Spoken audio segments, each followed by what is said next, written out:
Hi guys, and welcome to Damo Drives. It's part 2 of my time with the Mustang Mach E. So it's day 4 and 5. If you haven't seen days 1, 2 and 3, I'll put a card up above. So go and have a watch of that one. But this should be a bit more interesting, and I'm looking forward to this more because I've got some normal tasks again. I've got to go to the tip, so get rid of some of that rubbish out my garage. I've then got to go to the supermarket. Sunday's the best day for me because I get to drive the car properly, and I'm going to a car show in Eastbourne. One of the exciting chores of Saturday, going to the tip.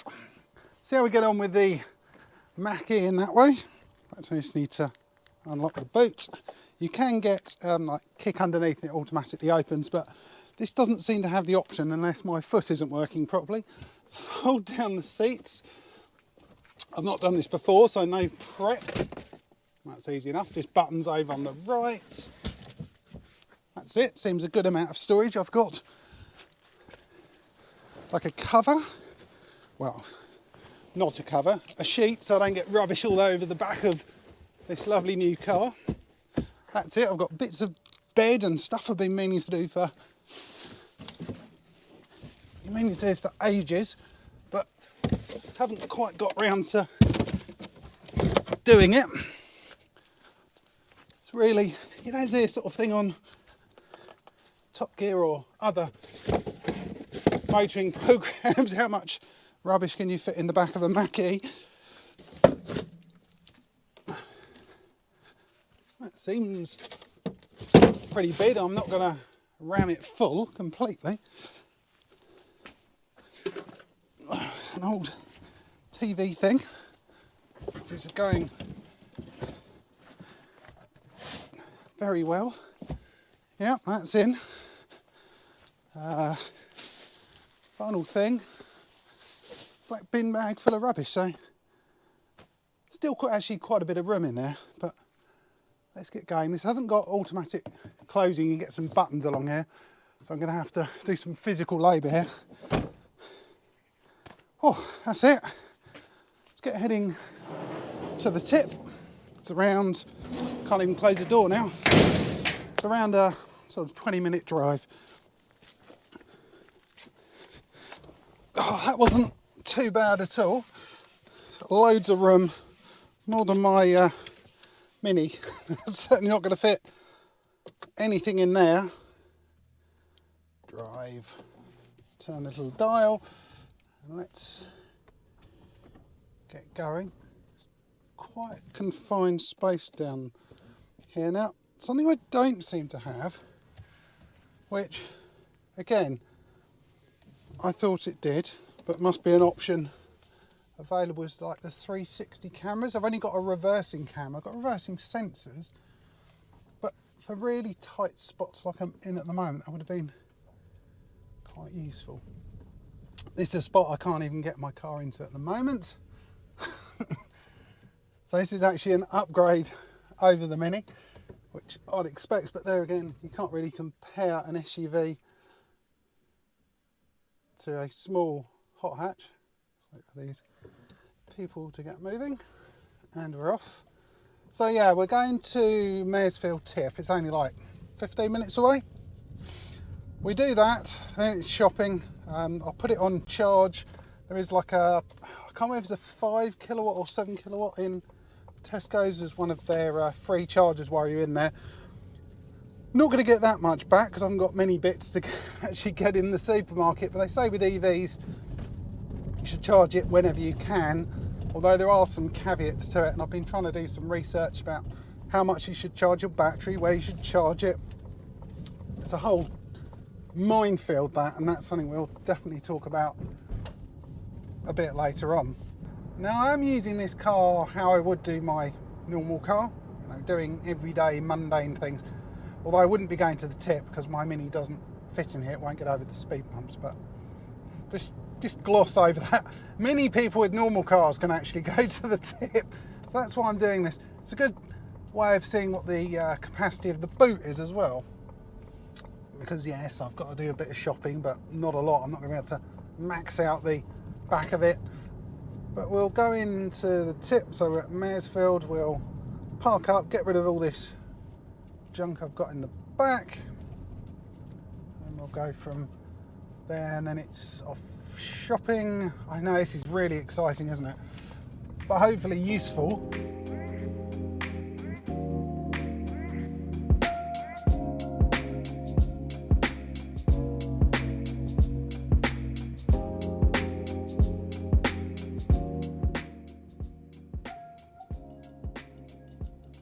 There we go. That's it. Handbrake on, in park, turn it off.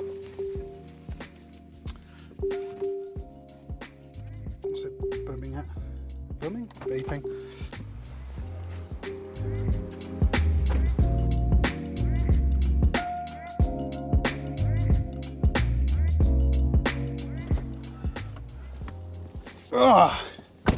The tip test. Tip test. Yes, that's the one. Done. Not too bad at all. One thing I have found, there's like a fabric parcel shelf thing, and it's fallen off already on one side, so I need to clip that back in. That's something that I have read from other people, that it does become a bit loose occasionally. I haven't knocked it or anything, it's just when I lifted it up it sort of fell off, and it's off to Tesco's. Also I can plug it in for a few minutes and get it to charge up. Something I've done once, charging at a public charge station. Luckily this one's free, if there's any room there anyway. Now what I'm gonna do, I think I'm gonna have a look at the Shell charger and see if it's back online. I don't need it at the moment, but the ZapMap application says that it's out of order, and it certainly was before. It's worth having a look just in case miracles have happened. I'm not expecting much, unfortunately. Let's have a look. Out of order. What's that? 5, that's 6 weeks now. Wow, that's no surprise. Come on, Shell. Shell in Maresfield, sort yourselves out. So that's 6 weeks now. I was having a chat with a guy back there, he's a chauffeur, and he's considering getting an EV. He really likes the look of this one. The range is just about on his limit. Not quite, but not that far away. But when you've got situations like this where you need a rapid charger for your job, what on earth do you do? What on earth do you do? It's surprising. I'm going to use the term, with a pun intended, it's shocking. Where do you charge now? So the next charge point I've got is Tesco, so I'm going to plug in there, which is a 7 kilowatt. So it's going to give me, well, not a massive amount of range increase, because it's like 8 hours or so if you want to do 20 to 80%, and you shouldn't really charge them on fast chargers if it's 80% or over. There's a whole caveat to that, which we'll try and discuss later if I actually remember. I've watched a few videos on it. Anyway, so yeah, as I was saying, there is no public chargers around here. The next, like normal, there's a 50 kilowatt, I think about a 15 minute, 20 minute drive away. So when you've got, I mean, it's not a small range this, but it's still gonna take it out of you. I mean, I've got 211 miles. If I've then got to drive, say, another 30 miles to go and fill it up, you've lost that bit of range. And then if I want to charge it quickly on one of those superchargers that actually works, I've got to drive to Peace Pottage service station, and in context that's about 25 miles, about a 45-minute drive each way. So we can't do that. I've got nowhere to charge it at home other than the granny charger, which takes like 25 plus hours. Ah, it sounds like I'm having a rant. I love the car. I think it's brilliant. But the charging is a pain in the whatnots at the moment.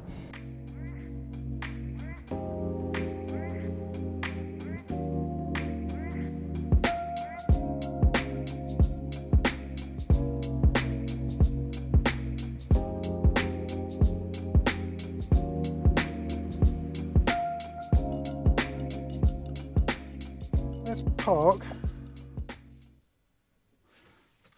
handbrake on, and let's work out how to use this charger, which is over there. It's one of the pod points. Let's get out and have a look. Right, need to open up the frunk fruit thing at the, which there's a, hang on, why don't I not open? Open the door. Ah, vehicle's on. Make sure you don't leave your cup. No, you can't get in there. Right, I think I'm going to have to go around the other side then. Let's have a look. Let's have a look. Maybe I have to open this door first. And then I can... Yes, you do. So there we go. Let's go in here. This is my faster charging cable. Right. Oh.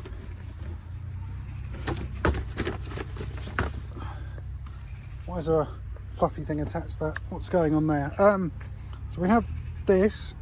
So this needs to go into here, and then we have to use an app to get it started, and then that will go into here. It's not one of the fast chargers, so I only need to use this one. If it was a rapid charger, you'd flip this down. You've got 2 extra prongs, but this is just a normal one. So let's see how we get on. So we're plugged in and should be charging. If we have a look around this side, so we're all plugged in. There we go. So it's flashing. It's got one thing left, which is good. You can't take this cable out until you've unlocked your car. Let's have a look in here.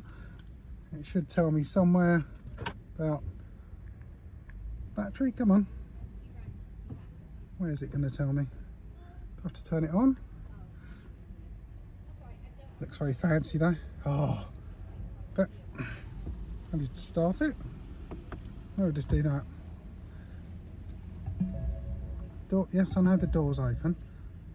Okay, here we go. So we've got 90% and 210 miles, and it's 11:30. So 11:30, 90%. Right, back at the car. We're going to unplug it all. That should be unlocked. We'll go round, hopefully. There's a button there that comes out. Took me a while fiddling around in the middle of the night to work out where that was. Back over to here. Pull that out. Good. Let's close this. Back up. Open the door. Rubbish all over the floor. Right. Don't know what mileage we've got. In fact, I'm not even sure of what the time is, but we'll have a look at how much battery we've got. I'm not expecting a lot because we've only been about half an hour. And the other issue that we have, oh, there you go. Yeah, the other issue that we've got is we're on like 90%. And once you get over that, it's really difficult to increase the battery that much, but we'll have a look anyway. Press the start button. Let's have a look. What have we got? Okay, oh, 96. Oh, okay. So we've been, we left at 11, so it's 12.19, 96%. So that's not bad considering. And it was free, so I've done a bit of shopping, and now we can get going again. Oh, what a beautiful day it is down in Eastbourne. It's been a 40-minute drive down here. Oh, used up battery, which isn't surprising. I'm down at 81%, so I've used, what's that? 8% of my battery getting here. I've been in quiet, comfy mode, just relaxing, mooching along. So we're going to head over to HPC. There's going to be quite a few different cars down here. Most of them probably couldn't be any more different to this electric Mustang Mach E. The company do a lot of TVRs, so lots of V8s and shouty cars. So yeah, it's going to be a good day though. I've said I'm going to help them out by shuttling them around, so they're going to pick up some of the cars, drive them to the marina, then I'm going to bring them back and to and froing. It's a good way of seeing how much room we've got in the back as well and getting their opinion. I'm not sure what they're going to think of an electric car, because like I said, they're used to big shouty V8s, V6s, just big shouty cars. Yeah, Miles is going to be in here. I've done a ton of stuff with him. See what he thinks. He's probably not going to hold back, because electric cars are not for everyone. Some people love them, some people despise them, some people are not really that bothered at all. So yeah, they're just round the corner and we're going, have a quick comfort break, cup of coffee, and then we'll get going.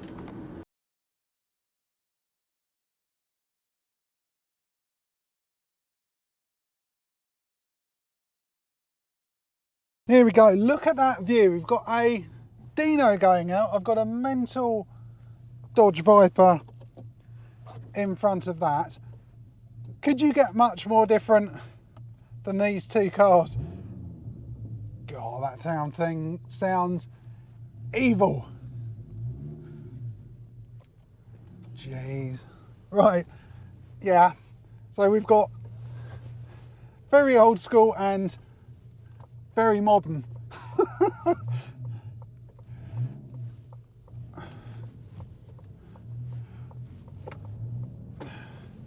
Yeah, let's hope he doesn't put his foot down, because that thing's gonna Foxtrot Oscar 6.8 litre V10.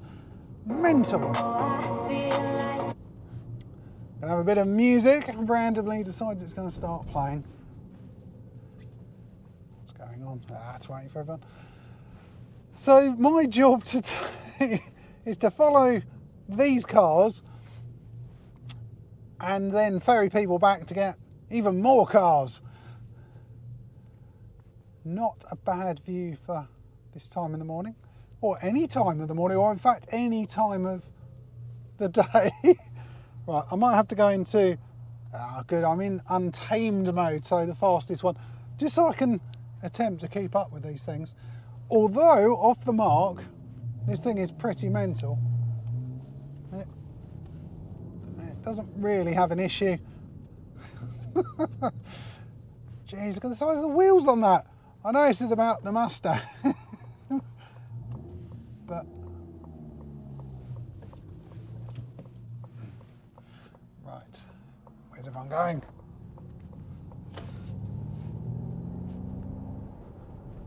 I'm going to actually have to put it back into, I don't have to put it back into active, but I'm going to, because the problem I've got 80% battery, fantastic, so 183 miles of range, but if I start putting my foot down too much, that's going to disappear, and I don't know how many chargers there are around Eastbourne. I think there are a couple, but there's no fast chargers, so I don't really want to have to hang around for too long. Now we're going to the petrol station.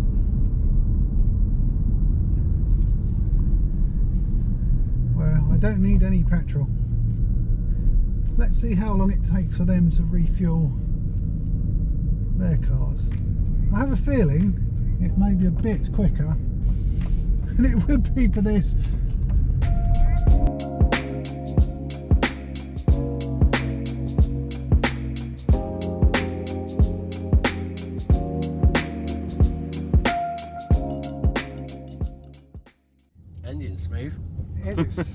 silent. I couldn't feel the gearbox. No, Well, it's no got one change. gear. Damo's just smooth with the clutch, man. Yeah. Oh. King of the clutches. No, it's a... So first question. Yes. As you do with, most things you get involved in life, how much does it weigh? A lot. Many. Yeah, I can't remember the exact weight. Is it many, most, or all? Lots. Most. Then. Circa, Most. circa It 2 could tons, be I'm all. assuming. Yeah. If it's anything over 2,000 kilograms, I would say that's all. Yes, it is all then. it And it's is not all. even the heaviest one. Really not? No, they do one with a bigger battery. Jesus So this Christ. is 68 of your manly kilowatts as opposed to getting on with another 20. So this gives you another 100 odd miles of range. So, I just love the fact it's got an Left. enormous tablet on the front. Oh yeah, Because- this is 15.5 inches. And, same as me then. and the annoyance in my mind with modern cars is that the size of the screen is what helps sell it, whereas actually it does tend to help if you look at the road. Yeah, we've got a little one here, Yeah. which is yeah. the only one I look at. But your infotainment system is the absolute key to selling cars these days, Oh, of isn't course it? it is. One pedal drive. So you Right. so you can brake with the accelerator as long as you're not accelerating with the accelerator. So is you that just it? ease off. So yeah, so I'll leave it in this mode. So if I just ease off, Regen. regen. So it's lively-ish. I mean, that's in Whisper, and then you've got Untamed. Untamed. Oh. Jesus wept, I'm ready. Which isn't, I mean, it's fast enough. I mean, makes a bit of a noise. Have they given it like a V8 grumble? Yeah, for it's the just, fun of it? yeah, you can turn it off. So question though, leg room in the back? Yeah. Semi-reasonable. Because how tall are you? 6 something? 6'1", just about. And I you're think. 6, I'm 6 foot, yeah. yeah. So yeah, the legroom is It's quite adequate. reasonable. Ample. I mean, it's The off ro- the mark because it's all-wheel drive as well. Yeah, it's comfortable, it's quiet. I mean, these are the things that people are buying them for. Yeah, The I'd have ri- it as a second car. The ride's not bad. I mean, it feels quite firm, but that's That's because the springs must have to be enough to They're, withhold a they're planet adjustable. Yeah. because of the weight They're, of the thing. I think they've got like a. They keep monitoring it, and they've got like a magnetic fluid. So, Oh yeah, so it's got iron filings and that Yeah. sort of thing, so it can stiffen up. so it's all very, very clever. It does make it a bit fidgety at We say times. very clever. In 1964, there's a bit of crap car knowledge for those of you who are into new modern stuff. It was about 61, I think it first came out. There were optional damper upgrades, so 4-way adjustable dampers on the rear ends of a few cars. So I think Lotus Cortinas could be spec with them. Oh, really? Jensen CV8, well, that goes pretty well. It's impressive. Yeah. Sorry, you were saying. I So was trying to put you off. So adjustable dampers Yeah. aren't a new thing, believe it or Yeah. not. But that That's goes quite really sideways, well. I'm well impressed. It's quite surprising. I mean, I wasn't sure how Does that now mean you can't get home? I wasn't sure how well it would come out of that, or whether it would just end up sideways in a hedge.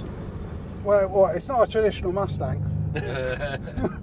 Yeah, I should imagine all the computers limit it to sticking on the, keeping the. As much as they can. I mean, keep the machinery between the greenery, as we say. Miles is in that mental Lamborghini 700 plus brake horsepower, all-wheel drive. Oh, how different can you get with cars? This is amazing for the environment. That is amazing for your soul. Look at it. Look at it and listen to it. Oh, geez. That is just outrageous. Sorry, Ford, for including a Lamborghini in my video all about the Mach E. I'm sure if you owned one of those, you'd probably own something like this as well. You're not going to go, oh, I'm not going to buy a Mach E because I can afford a £250,000 supercar. I feel a bit left out. I can't rev my engine.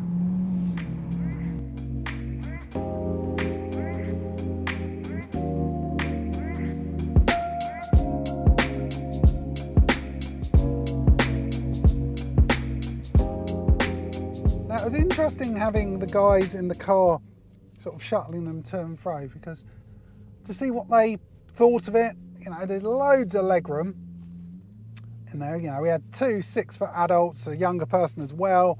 It's quiet, comfortable, refined, did everything that you want in a car to go from A to B. It wasn't all brilliant though from their point of view.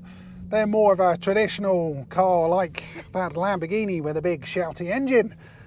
It's not a Mustang in the traditional sense of having a big grumbly V8. But does that matter? Maybe not as much. Maybe not as much. The performance surprised them, which was quite cool. So yeah, I think it's a thumbs up in general about this. So there we go, that's the end of dropping people off. I'm not sure where I'm actually supposed to be parking though. Need to find out from Miles where I'm going, because at the moment I'm not sure. I see another Mustang there, a V8. So I've parked up the Mach E next to another Mustang, a more traditional 5-litre V8 that is incredibly loud, but very cool. It's interesting looking around the two cars. You can see some of the styling cues that have been carried over. And one thing I am really surprised at is the amount of people that have been coming over, looking at the car. They look at the Mustang badge at the front and I think they get a bit confused, but generally people are really liking the car, asking me lots of questions, having a look around inside. So I think Mustang and Ford, you've done an amazing job. I know with the Mustang badge it's partly about marketing, but I think it is actually a Mustang. It's got some of the DNA from it, and the cars are changing hugely. Within, 8 years, the coupe is going to have an electric engine in it, nothing else. It's not going to be an option. So yeah, it's been good, been really good. I'm going to go and grab another coffee, grab a sandwich and have a look around the other cars that are here. This is the end of my time with the Mustang Mach E. It's been a great experience living with the car and replacing my current car with this to see how I get on doing normal things, going to the supermarket, going to the tip, going to see friends, just pottering around doing everyday things, because well, that's what we're going to be doing with the cars, isn't it? If you're going to buy one, you're not always going to be going on road trips or flying around all over the place. You're going to be doing dull things, which I think I have. And it's done that fantastic. It's a great tool from going from A to B when you want to push on. It does a pretty good job as well. It's practical, it's comfortable, it looks smart. The thing that lets this car down is, well, it's not really the car, it's the infrastructure. It's the ability to charge the thing. Now for me, I've got nowhere I can charge it at home. So I'm having to, I think once, use a granny charger just to leave it on overnight, and got like 10% in, 7 hours, so that wasn't practical. My local fast charger from Shell's been out of order for 6 weeks, so you can't fast charge it. The only option local charger is Tesco, so I have to do a lot of shopping. That's only 7 kilowatts, so that's not exactly practical. I've got an hour-and-a-half round trip to my nearest fast charger. So I've enjoyed the car, but I've not enjoyed the experience of charging.